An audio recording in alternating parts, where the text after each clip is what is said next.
May Alcott. Chapter 9. The Worm Turns. Two very superior bicycles went twinkling up the road to Plumfield one September afternoon, bearing two brown and dusty riders evidently returning from a successful run. For though their legs might be a trifle weary, their faces beamed as they surveyed the world from their lofty perches, with the air of calm content all wheelmen wear after they have learned to ride. Before that happy period, anguish of mind and body is the chief expression of the manly countenance. "Go ahead and report, Tom. I'm due here." "See you later," said Dimmy, swinging himself down at the door of the dovecot. "Don't peach, there's a good fellow. Let me have it out with mother by ear first," returned Tom, wheeling in at the gate with a heavy sigh. Dimmy laughed, and his comrade went slowly up the avenue, devoutly hoping that the coast was clear, for he was the bearer of tidings which would, he thought, convulse the entire family with astonishment and dismay. To his great joy, Mrs. Joe was discovered alone in a grove of proof-sheets, which she dropped, to greet the returning wanderer cordially. But after the first glance she saw that something was the matter, recent events having made her unusually sharp-eyed and suspicious. "What is it now, Tom?" she asked, as he subsided into an easy-chair, with a curious expression of mingled fear, shame, amusement, and distress in his brick-red countenance. "I'm in an awful scrape, ma'am." "Of course, I'm always prepared for scrapes when you appear. What is it? Run over some old lady who is going to law about it?" asked Mrs. Joe cheerfully. "Worse than that," groaned Tom. "Not poisoned some trusting soul who asked you to prescribe, I hope?" "Worse than that." "You haven't let Dimmy catch any horrid thing and left him behind, have you?" "Worse even than that." "I give it up. Tell me quick. I hate to wait for bad news." Having got his listener sufficiently excited, Tom launched his thunderbolt in one brief sentence, and fell back to watch the effect. "I'm engaged." Mrs. Joe's proof-sheets flew wildly about as she clasped her hands, exclaiming in dismay, "If Nan has yielded, I will never forgive her." "She hasn't. It's another girl." Tom's face was so funny as he said the words that it was impossible to help laughing, for he looked both sheepish and pleased, besides very much perplexed and worried. "I'm glad, very glad indeed. Don't care who it is, and I hope you'll be married soon. Now tell me all about it," commanded Mrs. Joe, so much relieved that she felt ready for anything. "What will Nan say?" demanded Tom, rather taken aback at this view of his predicament. "She will be rejoiced to get rid of the mosquito who has plagued her so long. Don't worry about Nan. Who is this other girl?" "Dimmy hasn't written about her?" "Only something about your upsetting a Miss West down at Quetno. I thought that was scrape enough." "That was only the beginning of a series of scrapes. Just my luck. Of course, after sousing the poor girl, I had to be attentive to her, hadn't I? Everyone seemed to think so, and I couldn't get away, and so I was lost before I knew it. It's all Dimmy's fault. He would stay there and fuss with his old photos, because the views were good, and all the girls wanted to be taken. Look at these, will you, ma'am? That's the way we spent our time when we weren't playing tennis." And Tom pulled a handful of pictures from his pocket, displaying several in which he was conspicuous, either holding a sun-umbrella over a very pretty young lady on the rocks, reposing at her feet in the grass, or perched on a piazza railing with other couples in seaside costumes and effective attitudes. "This is she, of course?" asked Mrs. Joe, pointing to the much-ruffled damsel with a jaunty hat, coquettish shoes, and racquet in her hand. "That's Dora. Isn't she lovely?" cried Tom, forgetting his tribulations for a moment, and speaking with lover-like ardour. "Very nice little person to look at. Hope she's not a Dickens, Dora. That curly crop looks like it." "Not a bit. She's very smart, can keep house and sew and do lots of things, I assure you, ma'am. All the girls like her, and she's sweet-tempered and jolly, and sings like a bird, and dances beautifully, and loves books. Thinks yours are splendid, and makes me talk about you no end." "That last sentence is to flatter me and win my help to get you out of the scrape. Tell me first how you got in." And Mrs. Joe settled herself to listen with interest, never tired of boys' affairs. Tom gave his head a rousing rub all over to clear his wits, and plunged into his story with a will. "Well, we've met her before, but I didn't know she was there. Dimmy wanted to see a fellow, so we went, and finding it nice and cool, rested over Sunday. Found some pleasant people, and went out rowing. I had Dora, and came to grief on a confounded rock. She could swim, no harm done, only the scare and the spoilt gown. She took it well, and we got friendly at once. Couldn't help it, scrambling into that beast of a boat while the rest laughed at us. Of course, we had to stay another day to see that Dora was all right. Dimmy wanted to. Alice Heath is down there, and 2 other girls from our college, so we sort of lingered along. And Dimmy kept taking pictures, and we danced, and got into a tennis tournament, and that was as good exercise as wheeling, we thought. Fact is, tennis is a dangerous game, ma'am. A great deal of courting goes on in those courts, and we fellows find that sort of serving mighty agreeable, don't you know? Not much tennis in my day, but I understand perfectly, said Mrs. Joe, enjoying it all as much as Tom did. Upon my word, I hadn't the least idea of being serious, he continued slowly, as if this part of his tale was hard to tell. But everyone else spooned, so I did. Dora seemed to like it and expect it. Of course, I was glad to be agreeable. She thought I amounted to something, though Nan does not, and it was pleasant to be appreciated after years of snubbing. Yes, it was right down jolly to have a sweet girl smile at you all day, and blush prettily when you said a neat thing to her, and look glad when you came, sorry when you left, and admire all you did, and make you feel like a man and act your best. That's the sort of treatment a fellow enjoys, and ought to get if he behaves himself, not frowns and cold shoulders year in and year out, and made to look like a fool when he means well, and is faithful, and has loved a girl ever since he was a boy. No, by Jove, it's not fair, and I won't stand it. Tom waxed warm and eloquent as he thought over his wrongs, and bounced up to march around the room, wagging his head and trying to feel aggrieved as usual, but surprised to find that his heart did not ache a bit. I wouldn't.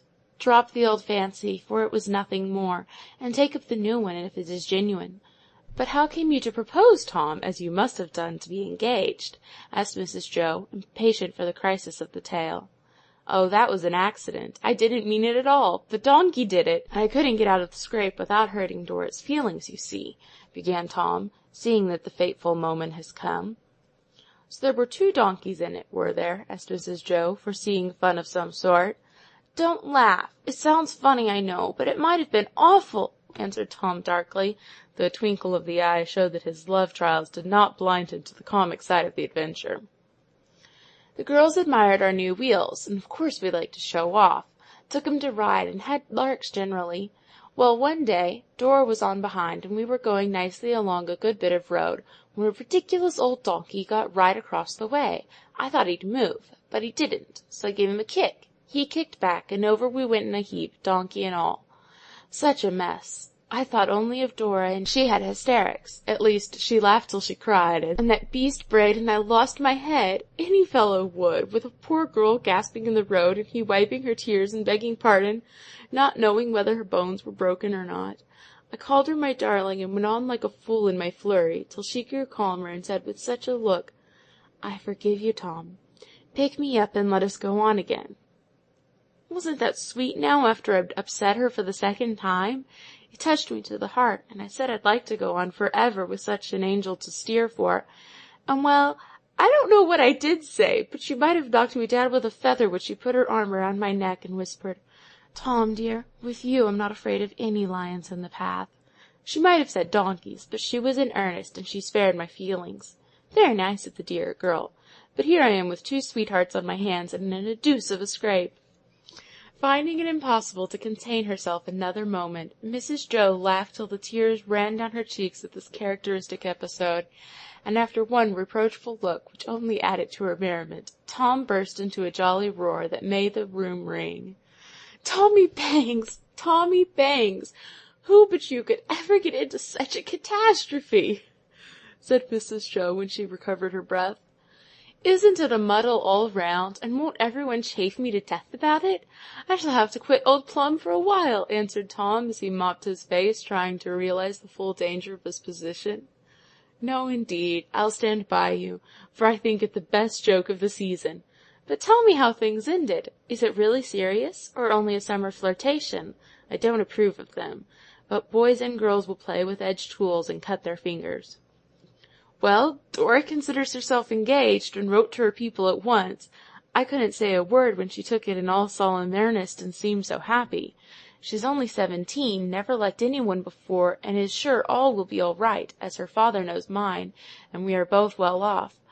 I was so staggered that I said, 'Well, you can't love me really when we know so little of one another.' But she answered right out of her tender little heart, 'Yes, I do, dearly, Tom. You are so gay and kind and honest, I couldn't help it.' Now, after that, what could I do but go ahead and make her happy while I stayed, and trust to luck to straighten the snarl out afterwards. A truly Tomian way of taking things easy. I hope you told your father at once." "Oh, yes, I wrote off and broke it to him in 3 lines. I said, 'Dear father, I am engaged to Dora West, and I hope she will suit the family. She suits me tip-top. Yours ever, Tom.' He was all right, never liked Nan, you know, but Dora will suit him down to the ground." And Tom looked entirely satisfied with his own tact and taste. "What did Dimmy say to this rapid and funny love-making? Wasn't he scandalized?" asked Mrs. Joe, trying not to laugh again as she thought of the unromantic spectacle of donkey, bicycle, boy and girl, all in the dust together. "Not a bit. He was immensely interested and very kind. Talked to me like a father. Said it was a good thing to study a fellow, only I must be honest with her and myself and not trifle a moment." "Dimmy is a regular Solomon, especially when he is in the same boat," answered Tom, looking wise. "You don't mean—" gasped Mrs. Joe, in sudden alarm at the bare idea of more love affairs just yet. "Yes, I do, please, ma'am. It's a regular sell all the way through, and I owe Dimmy one for taking me into temptation blindfold. He said he went to Kitno to see Fred Wallace, but he never saw the fellow. How could he, when Wallace was off in his yacht all the time we were there? Alice was the real attraction, and I was left to my fate, while they were maundering round with that old camera.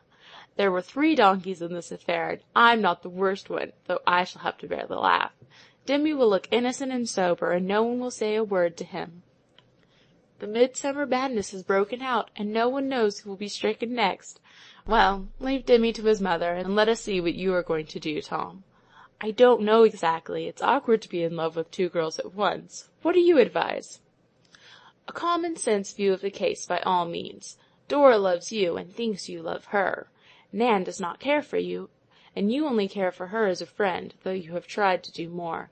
It is my opinion, Tom, that you love Dora, or are on the way to it, for in all these years I've never seen you look or speak about Nan as you do about Dora. Opposition has made you obstinately cling to her till accident has shown you a more attractive girl. Now I think you had better take the old love for a friend, the new one for a sweetheart, and in due time, if the sentiment is genuine, marry her." If Mrs. Joe had any doubts about the matter, Tom's face would have proved the truth of her opinion, for his eyes shone, his lips smiled, and in spite of dust and sunburn, a new expression of happiness quite glorified him as he stood silent for a moment, trying to understand the beautiful miracle which real love works when it comes to a young man's heart. "The fact is, I meant to make Nan jealous, for she knows Dora, and I was sure would hear of our doings. I was tired of being walked on, and I thought I'd try to break away and not be a bore and a laughing-stock any more," he said slowly, as if it relieved him to pour out his doubts and woes and hopes and joys to his old friend. "I was regularly astonished to find it so easy and so pleasant. I didn't mean to do any harm, but drifted along beautifully, and told Dimmy to mention things in his letters to Daisy, so Nan might know. Then I forgot Nan altogether, and saw, heard, felt, cared for no one but Dora, till the donkey, bless his old heart, pitched her into my arms, and I found she loved me. Upon my soul, I don't see why she should. I'm not half good enough." Every honest man feels that, when an innocent girl puts her hand in his. Make yourself worthy of her, for she isn't an angel, but a woman with faults of her own for you to bear and forgive, and you must help one another," said Mrs. Joe, trying to realize that this sober youth was her scapegrace Tommy. "What troubles me is that I didn't mean it when I began, and was going to use the dear girl as an instrument of torture for Nan. It wasn't right, and I don't deserve to be so happy. If all my scrapes ended as well as this, what a state of bliss I would be in!" And Tom beamed again at the rapturous prospect. "My dear boy, it's not a scrape, but a very sweet experience suddenly drawing upon you," answered Mrs. Joe, speaking very soberly, for she saw he was in earnest. "Enjoy it wisely, and be worthy of it, for it is a serious thing to accept a girl's love and trust, and let her look up to you for tenderness and truth in return. Don't let little Dora look in vain, but be a man in all things for her sake, and make this affection a blessing to you both." I'll try. Yes, I do love her, only I can't believe it just yet. I wish you knew her. Dear little soul, I long to see her already. She cried when we parted last night, and I hated to go." Tom's hand went to his cheek as if he still felt the rosy little seal Dora had left upon his promise not to forget her, and for the first time in his happy-go-lucky life, Tommy Banks understood the difference between sentiment and sentimentality. The feeling recalled Nan, for he had never known that tender thrill when thinking of her, and the old friendship seemed rather a prosaic affair beside this delightful mingling of romance, surprise, love, and fun. "I declare, I feel as if a weight is off me. But what the dickens will Nan say when she knows it?" he exclaimed with a chuckle. "Knows what?" asked a clear voice that made them both start and turn, for there was Nan calmly surveying them from the doorway. Anxious to put Tom out of suspense and see how Nan would take the news, Mrs. Joe answered quickly, "Tom's engagement to Dora West." "Really!" And Nan looked so surprised that Mrs. Joe was afraid she might be fonder of her old playmate than she knew, but her next words set the fear at rest and made everything comfortable and merry at once. "I knew my prescription would work wonders if he only took it long enough. Dear old Tom, I'm so glad. Bless you! Bless you!" And she took both his hands with hearty affection. "It was an accident, Nan. I didn't mean to, but I'm always getting into messes, and I couldn't seem to get out of this any other way. Mother by ear will tell you all about it. I must go and make myself tidy. Going to tea with Dimmy. See you later." Stammering, blushing, and looking both sheepish and gratified, Tom suddenly bolted, leaving the elder lady to enlighten the younger at length, and have another laugh over this new sort of courtship, which might well be called accidental. Nan was deeply interested, for she knew Dora, thought her a nice little thing, and predicted that in time she would make Tom an excellent wife, since she admired and appreciated him so much. "I shall miss him, of course, but it will be a relief to me and better for him. Dangling is so bad for a boy. Now he will go into business with his father and do well, and everyone be happy. I shall give Dora an elegant family medicine chest for a wedding present, and teach her how to use it. Tom can't be trusted, and is no more fit for the profession than Silas." The latter part of the speech relieved Mrs. Joe's mind, for Nan had looked about her as if she had lost something valuable when she began, but the medicine chest seemed to cheer her, and the thought of Tom in a safe profession was evidently a great comfort. "The worm has turned at last, Nan, and your bondman is free. Let him go, and give your whole mind to your work, for you are fitted for the profession, and will be an honour to it by and by," she said approvingly. "I hope so. That reminds me, measles are in the village, and you had better tell the girls not to call where there are children. It would be bad to have a run of them just as the term begins. Now I'm off to Daisy. Wonder what she will say to Tom. Isn't he great fun?" And Nan departed, laughing over the joke with such genuine satisfaction that it was evident no sentimental regrets disturbed her maiden meditation fancy-free. "I shall have my eye on Dimmy, but won't say a word. Meg likes to manage her children in her own way, and a very good way it is, but the dear pelican will be somewhat ruffled if her boy has caught the epidemic which seems to have broken out among us this summer." Mrs. Joe did not mean the measles, but that more serious malady called love, which is apt to ravage communities spring and autumn, when winter gaiety and summer idleness produce whole bouquets of engagements, and set young people to pairing off like birds. Franz began it, Nat was a chronic, and Tom a sudden case. Dimmy seemed to have the symptoms, and worst of all, her own Ted had only the day before calmly said to her, "Mum, I think I should be happier if I had a sweetheart like the other boys." If her cherished son had asked her for dynamite to play with, she could hardly have been more startled, or have more decidedly refused the absurd request. "Well, Barry Morgan said I ought to have one, and offered to pick me out a nice one among our set. I asked Josie first, and she hooted at the idea, so I thought I'd let Barry look around. You say it steadies a fellow, and I want to be steady," explained Ted in a serious tone, which would have convulsed his parent at any other time. "Good lack! What are we coming to in this fast age, when babes and boys make such demands, and want to play with one of the most sacred things in life?" exclaimed Mrs. Joe, and having in a few words set the matter in its true light, sent her son away to wholesome baseball and octoo for a safe sweetheart. Now, here was Tom's bombshell to explode in their midst, carrying widespread destruction perhaps, for though one swallow does not make a summer, one engagement is apt to make several, and her boys were, most of them, at the inflammable age when a spark ignites the flame, which soon flickers and dies out, or burns warm and clear for life. Nothing could be done about it but to help them make wise choices and be worthy of good mates. But of all the lessons Mrs. Joe had tried to teach her boys, this great one was the hardest, for love is apt to make lunatics of even saints and sages, so young people cannot be expected to escape the delusions, disappointments, and mistakes, as well as the delights of this sweet madness. I suppose it is inevitable, since we live in America, so I won't borrow trouble, but hope that some of the new ideas of education will produce a few hearty, happy, capable, and intelligent girls for my lads. Lucky for me that I haven't the whole 12 on my hands. I should lose my wits if I had, for I foresee complications and troubles ahead worse than Tom's boats, bicycles, donkeys, and Dora's, meditated Mrs. Joe, as she went back to her neglected proof sheets. Tom was quite satisfied with the tremendous effect his engagement produced on the little community at Plumfield. It was paralyzing, as Dimmy said, and astonishment left most of Tom's mates little breath for chaff. That he, the faithful one, should turn from the idol to strange goddesses was a shock to the romantic and a warning to the susceptible. It was comical to see the airs our Thomas put on, for the most ludicrous parts of the affair were kindly buried in oblivion by the few who knew them, and Tom burst forth as a full-blown hero who had rescued the maiden from a watery grave and won her gratitude and love by his daring deed. Dora kept the secret, and enjoyed the fun when she came to see Mother by ear, and pay her respects to the family generally.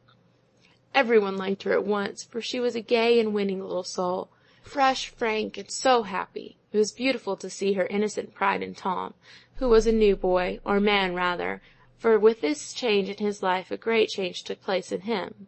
Jolly he would always be, and impulsive, but he tried to become all that Dora believed him, and his best side came uppermost for everyday wear. It was surprising to see how many good traits Tom had, and his efforts to preserve the manly dignity belonging to his proud position as an engaged man was very comical.